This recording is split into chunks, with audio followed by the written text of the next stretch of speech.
दोस्तों, स्वागत है आप सभी का हमारे YouTube channel one day exam foundation में। ठीक है दोस्तों, जो यूपी टेट का एग्ज़ाम हुआ था उसमें बाल विकास एवं शिक्षण विधि से जितने भी क्वेश्चन पूछे गए थे आपके एग्ज़ाम में, उन सभी क्वेश्चंस का हम इस वीडियो में एनालिसिस करेंगे। ठीक है, तो चलिए हम चलते हैं अपने पहले प्रश्न पे। जो पहला प्रश्न पूछा गया था दोस्तों, पहला प्रश्न इसमें देख सकते हैं आप, युजुत्सा है और ऑप्शन दिया है इसका कल्पना, संवेग, तीसरा है मूल प्रवृत्ति, चिंतन। ठीक है, तो इसका जो राइट आंसर होगा दोस्तों, इसका राइट आंसर था दोस्तों मूल प्रवृत्ति। ठीक है, इसका युजुत्सा एक क्या है, मूल प्रवृत्ति है। ठीक है, ऑप्शन नंबर 3 जो है कि इसका राइट आंसर हो जाएगा। ठीक है, अब देखिए दोस्तों, क्वेश्चन नंबर जो 2 पूछा गया था, बालकों के सामाजिक विकास को प्रभावित करने वाले तत्व इनमें से कौन है। ठीक है, ऑप्शन पहला है शारीरिक तत्व, दूसरा है सामाजिक परिवेशजन्य तत्व, तीसरा है आर्थिक तत्व और चौथा है वंशानुगत तत्व। ठीक है, तो बालकों के सामाजिक विकास को प्रभावित करने वाला जो तत्व है वह है दोस्तों सामाजिक परिवेशजन्य तत्व है। ठीक है, तो इसका राइट आंसर जो होगा ऑप्शन नंबर 2 जो है इसका राइट आंसर हो जाएगा। ठीक है, सामाजिक परिवेशजन्य तत्व। और क्वेश्चन नंबर 3 है दोस्तों, क्वेश्चन नंबर 3 पूछा गया था, शारीरिक विकास का एक प्रमुख नियम निम्न में से कौन सा है। पहला है द्रुतगामी विकास का नियम, तीसरा है अनियमित विकास का नियम और चौथा है तीसरा है दोस्तों मानसिक विकास से भिन्नता का नियम, चौथा है कल्पना और संवेगात्मक विकास से संबंधित संबंध का नियम। ठीक है, तो इसका जो राइट आंसर था दोस्तों, शारीरिक विकास का एक प्रमुख नियम जो है मानसिक विकास से। ठीक है,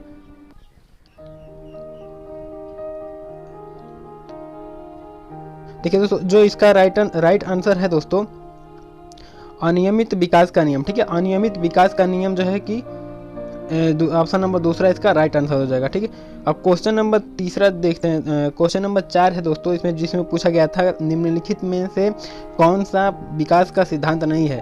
ठीक है, पहला ऑप्शन है परस्पर सिद्धांत, परस्पर संबंध का सिद्धांत और दूसरा है, देखिए दोस्तों, जो चौथा प्रश्न का जो दूसरा ऑप्शन है निरंतर विकास का सिद्धांत, तीसरा है अनुकूलित प्रत्यावर्तन का सिद्धांत और चौथा है समान प्रतिमान का सिद्धांत। तो इसका जो राइट आंसर था दोस्तों अनुकूलित प्रत्यावर्तन सिद्धांत जो है ऑप्शन नंबर 3 जो है इसका राइट आंसर हो जाएगा। ठीक है, क्वेश्चन नंबर अब 5 देखते हैं दोस्तों। देखिए, क्वेश्चन नंबर 5 में पूछा गया था, विकास के परिणाम स्वरूप नवीन विशेषताएं और नवीन योग्यताएं प्रकट होती हैं, यह कथन किसने दिया है। ठीक है, पहला ऑप्शन है मेडरिथ और दूसरा है हर्लॉक, तीसरा है गैसेल और चौथा है डगलस और हॉलैंड। ठीक है, तो विकास के परिमाण, ठीक है, परिणाम स्वरूप नवीन विशेषताएं और नवीन योग्यताएं प्रकट होती है, यह कथन जो है हर्लॉक ने दिया था। तो इसका राइट आंसर हो जाएगा दोस्तों ऑप्शन नंबर 2। ठीक है, और अब देखिए दोस्तों क्वेश्चन नंबर 6 पे चलते हैं। देखिए दोस्तों, क्वेश्चन नंबर 6 जो पूछा जा रहा था, इसमें कोहलर अपने प्रयोग से यह सिद्ध करना चाहते थे कि अधिगम क्या है। पहला जो है जानवरों में मनुष्यों से श्रेष्ठ है। ठीक है, दूसरा एक स्वतंत्र क्रिया है, तीसरा समग्र परिस्थिति का प्रत्यक्षीकरण है, चौथा है मानव का अधिगम प्रयोजनपूर्ण। ठीक है, तो इसका जो राइट आंसर होगा दोस्तों क्वेश्चन नंबर 6 का, कोहलर अपने प्रयोग से यह सिद्ध करना चाहते थे कि समग्र परिस्थिति का प्रत्यक्षीकरण है। ठीक है, ऑप्शन जो है कि तीसरा जो है राइट आंसर हो जाएगा। क्वेश्चन नंबर 7 है दोस्तों, जिसमें पूछा जा रहा है, किसने पाठ योजना की 5 पद प्रणाली प्रतिपादित किया। पहला ऑप्शन है किल पैट्रिक, दूसरा है हर्बर्ट, तीसरा है जॉन डीवी और चौथा है ब्लूम। ठीक है, तो किसने योजना की 5 पद प्रणाली प्रतिपादित की थी दोस्तों। तो जो इसका राइट आंसर होगा दोस्तों ऑप्शन नंबर 2 जो है कि इसका राइट आंसर हो जाएगा हर्बर्ट। ठीक है, अब देखिए दोस्तों क्वेश्चन नंबर 8, जिसमें पूछा गया है कि निम्नलिखित में ग्रंथियों के आधार व्यक्तित्व के विभिन्न प्रचारों की चर्चा किसने की। ठीक है, निम्नलिखित में ग्रंथियों के आधार व्यक्तित्व के विभिन्न प्रचारों की चर्चा किसने की।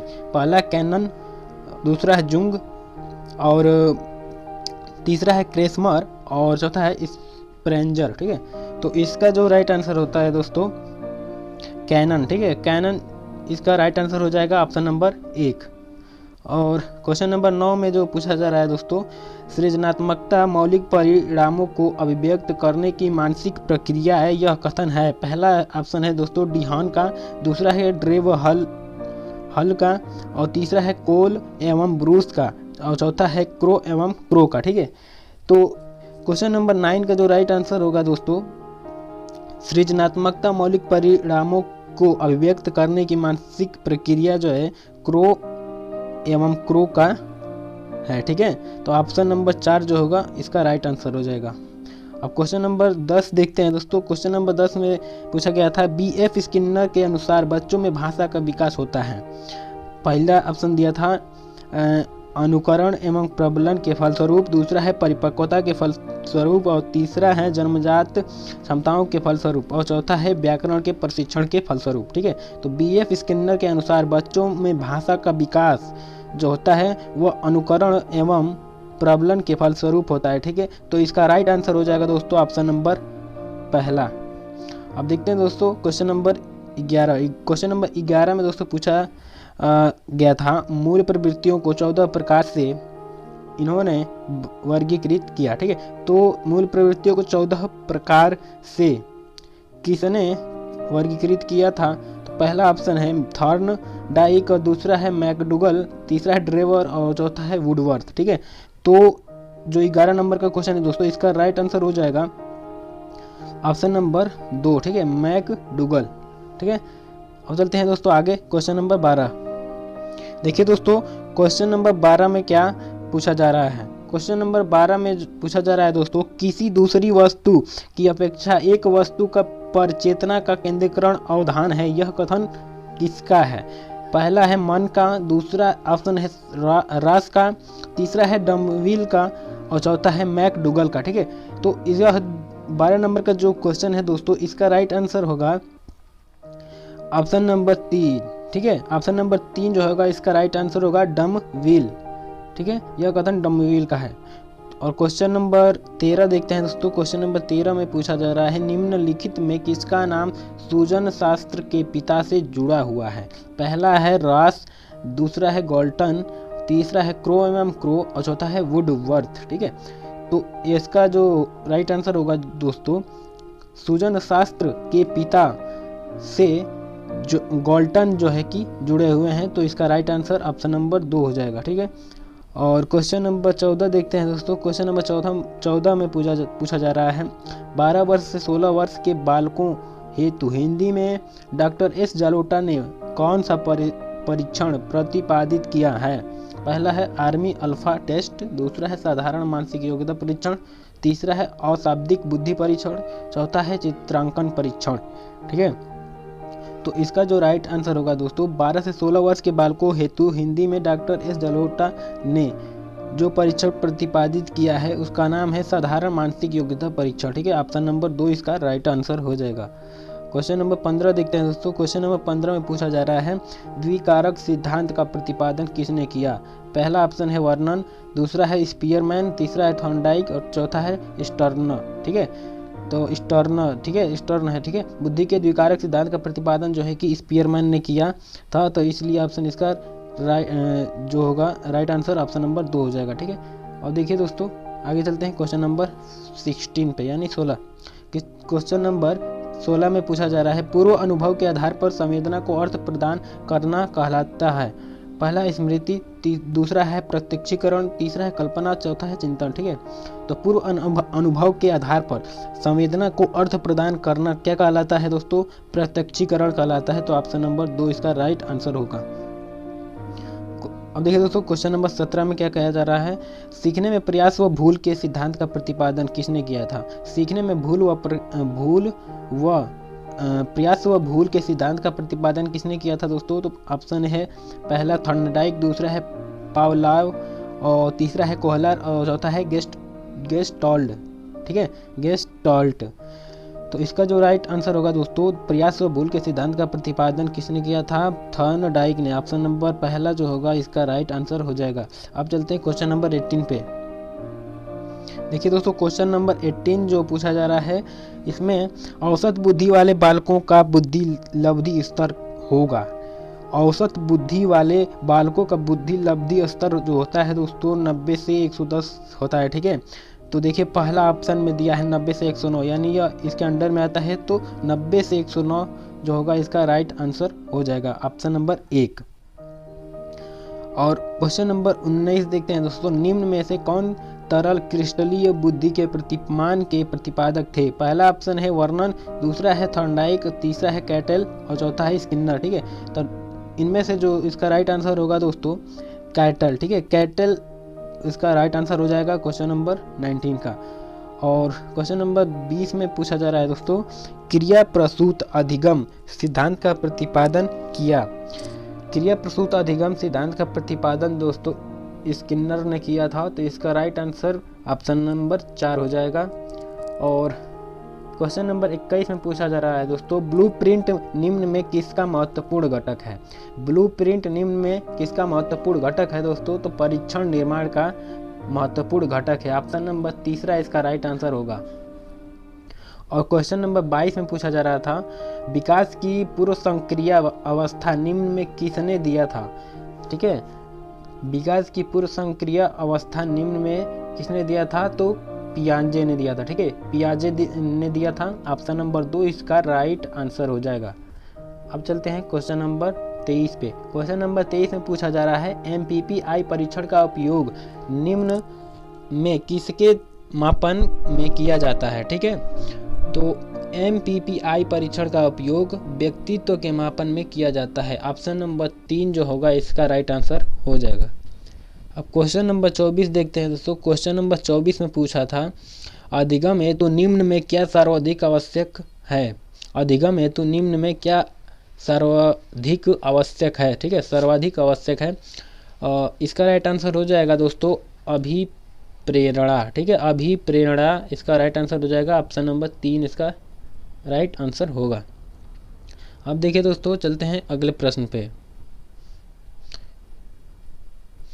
क्वेश्चन नंबर 25 पूछा जा रहा है दोस्तों, शैशव काल का समय। शैशव काल का समय होता है, पहला ऑप्शन है जन्म से 6 वर्ष तक, दूसरा है जन्म से 2 वर्ष तक, तीसरा ऑप्शन है 12 वर्ष से 18 वर्ष तक और चौथा ऑप्शन है 15 वर्ष तक। तो जो शैशव काल का समय होता है दोस्तों वह जन्म से 2 वर्ष तक होता है। इसका राइट आंसर होगा ऑप्शन नंबर 2, ठीक है। अगला प्रश्न है दोस्तों क्वेश्चन नंबर 26 जो पूछा जा रहा है, कोहलर निम्न में किससे संबंधित है। तो कोहलर निम्न में दोस्तों अधिगम के सिद्धांत से संबंधित है, तो इसका right answer question option number 4 हो जाएगा। और क्वेश्चन नंबर 27 है दोस्तों, जिसमें पूछा जा रहा है, मैकडूगल के अनुसार मूल प्रवृत्तियों की संख्या होती है। मैकडूगल के अनुसार मूल प्रवृत्तियों की संख्या कितनी होती है, तो इसका राइट आंसर हो जाएगा दोस्तों 14, ठीक है। और आगे चलते हैं। अगला प्रश्न है दोस्तों क्वेश्चन नंबर 28 है, मानसिक उद्वेलन प्रतिमान का प्रयोग निम्न में से किसके प्रशिक्षण हेतु किया जाता है, ठीक है। तो इसका राइट आंसर है दोस्तों सृजनात्मकता। मानसिक उद्वेलन प्रतिमान का प्रयोग निम्न में से किसके प्रशिक्षण हेतु किया जाता है, सृजनात्मकता के लिए, ठीक है। अगला प्रश्न है दोस्तों क्वेश्चन नंबर 29 में पूछा जा रहा है, निम्न में किसके प्रयोग में कुत्ता एक विषय था। किसके प्रयोग में, तो पहला ऑप्शन है थॉर्नडाइक, दूसरा है पावलाव और तीसरा स्किनर और चौथा है कोहलर, ठीक है। तो इसका जो राइट आंसर है पावलाव है, ठीक है। पावलाव के प्रयोग में कुत्ता एक विषय था। और आखिरी क्वेश्चन दोस्तों तीसरा क्वेश्चन जो है 30 नंबर का जो प्रश्न है, मौलिकता, नमनीयता तथा प्रवाह निम्न में किसके घटक हैं। पहला ऑप्शन है व्यक्तित्व, दूसरा सृजनात्मकता, तीसरा है बुद्धि और चौथा है अभिप्रेरणा, ठीक है। तो मौलिकता, नमनीयता तथा प्रवाह निम्न में से किसके घटक हैं दोस्तों, तो सृजनात्मकता के घटक है, ठीक है। तो इसका राइट आंसर हो जाएगा ऑप्शन नंबर 2 सृजनात्मकता, क्वेश्चन नंबर 30 का, ठीक है, 30 का। तो देखिए दोस्तों इसमें इस वीडियो में यूपी टेट में जो बाल विकास एवं शिक्षण विधि में जितने भी क्वेश्चन आए थे उन सभी क्वेश्चंस को जो है कि हमने देख लिया है, इसका एनालिसिस कर लिया है और आप भी इसे मिला लीजिए आपका कितना गलत है सही है, ठीक है। और यह वीडियो कैसा लगा दोस्तों, यदि वीडियो आपको अच्छा लगा, हेल्पफुल लगा हो तो वीडियो को लाइक कर दें, और यदि कोई बात नहीं समझ में आती है तो आप कमेंट करके पूछ सकते हैं, ठीक है। यदि हमारे चैनल पर नए हैं दोस्तों तो चैनल को सब्सक्राइब करें, अपने दोस्तों को शेयर करें। फिर मिलते हैं अपने अगले वीडियो में, तब तक के लिए धन्यवाद, बाय।